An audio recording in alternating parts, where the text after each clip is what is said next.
The Corrective Movement, also referred to as the Corrective Revolution, was a political movement in Syria, initiated by a coup d'état, led by General Hafez al-Assad on November 13, 1970. Assad's program of reform, considered revolutionary in Syria, aimed to sustain and improve the nationalist socialist line of the state and the Ba'ath party. Assad would rule Syria until his death in 2000, after which he was succeeded by his son Bashar al-Assad. 1970 coup. Assad started planning to seize power shortly after the failed Syrian military intervention in the Black September crisis in Jordan. While Assad had been in de facto command of Syrian politics since 1969, Salah Jadid and his supporters still held all the formal trappings of power. After attending Gamal Abdel Nasser's funeral, Assad returned to Syria to attend the Emergency National Congress held on October 30, 1970. At the Congress, Assad was condemned by Jadid and his supporters, who formed the majority of the party delegates.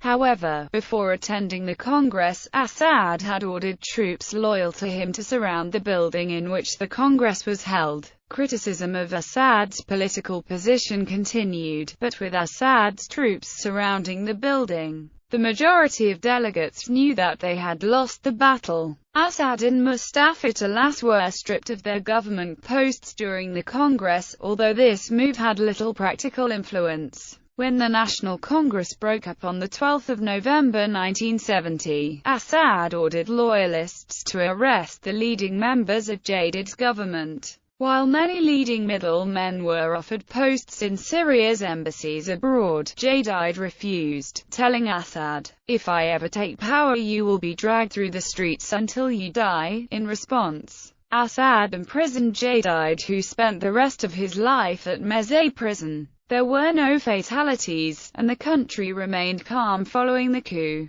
The only proof to the outside world that something was amiss was the fact that official dailies, radio, and television stations either stopped publishing or were off the air. A temporary regional command was established shortly after, and on 16 November 1970, the new government published its first decree. Reforms. Domestic political reforms. Assad's faction, which was far smaller than the pro-Jadid faction, began recruiting Aflakites to top positions to cement their power. Assad appealed directly to Michel Aflaq's sympathizers by stating, "Let us rebuild together, and if we fail our heads will all be on the block together." An estimated 2,000 people responded to Assad's invitation. Among them were Georges Sadikni, a party ideologist, and Shakir al-Farum, one of the secretaries of the Ba'ath party's founding Congress in 1947. However, despite trying to strengthen his hold on the party, at a 1970 regional command meeting, its members opposed Assad's motion to appoint a figurehead to lead the party. As a result, Assad went on to establish a separate power base apart from the party. As part of his corrective movement, at the 11th National Congress, Assad introduced a general revision of national policy. Included in these revisions were measures introduced to consolidate his rule. His Ba'athist predecessors had restricted control of Islam in public life and government. Because the constitution allowed only Muslims to become president, Assad, unlike Jadid, presented himself as a pious Muslim. In order to gain support from the ulama, the educated Muslim class, he prayed in Sunni mosques, even though he was an Alawite. Among the measures Assad introduced were the raising in rank of some 2,000 religious functionaries, and the appointment of an alim as Minister of Religious Functionaries and construction of mosques.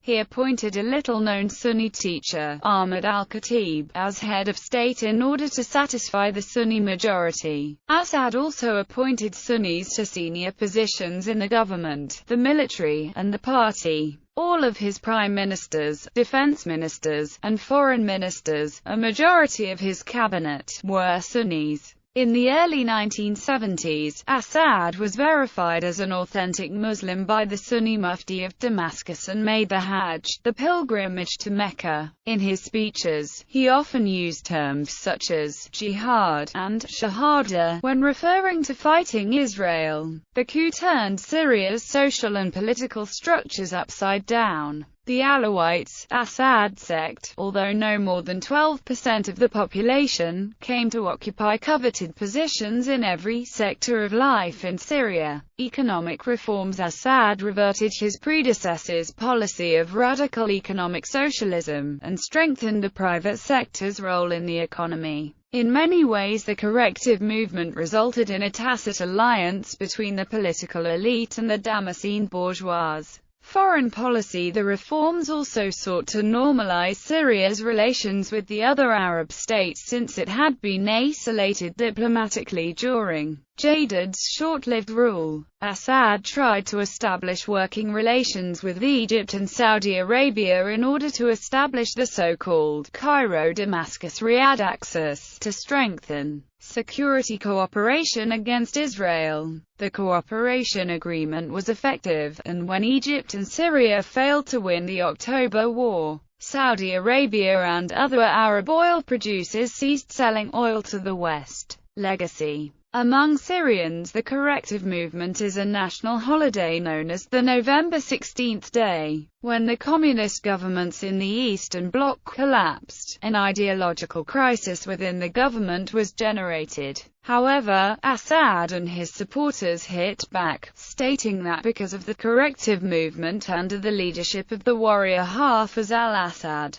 the principles of economic and political pluralism, which had been introduced some 2 decades beforehand, safeguarded the Syrian government from the possibility of collapse. Later, on the 27th of January 2000, Syrian Foreign Minister Farouk al-Sharrah stated, "I am not exaggerating when I say that the corrective movement, which took place in 1970 under the leadership of Hafez al-Assad, has crystallized for the first time in modern Arab history a mature and realistic pan-Arab ideology." Bibliography. Alienak, Sonia. Middle Eastern Leaders and Islam, A Precarious Equilibrium. Peter Lang. ISBN 9780820469249. Karani, Bagat, Dazuki, Ali. The Foreign Policies of Arab States. The Challenge of Globalization. American University in Cairo Press.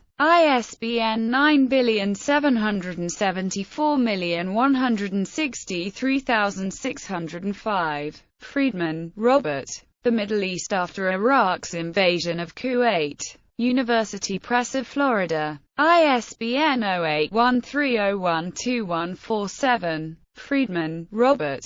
The Middle East Enters the 21st Century. University Press of Florida. ISBN 0813031109. Hinnebusch, Raymond. Syria. Revolution from Above. Routledge. ISBN 9780415267793. Lefebvre, Raphael. Syria. Revolution from Above. Oxford University Press. ISBN 0199365334. Seal, Patrick. Assad. The Struggle for the Middle East. University of California Press. ISBN 9780520069763. Reich, Bernard. Political Leaders of the Contemporary Middle East and North Africa. A Biographical Dictionary. Greenwood Publishing Group. ISBN 9780313262135. Ziza, Isle. Assad's Legacy. Syria in Transition. C. Hurst & Co. Publishes. ISBN 9781850654546.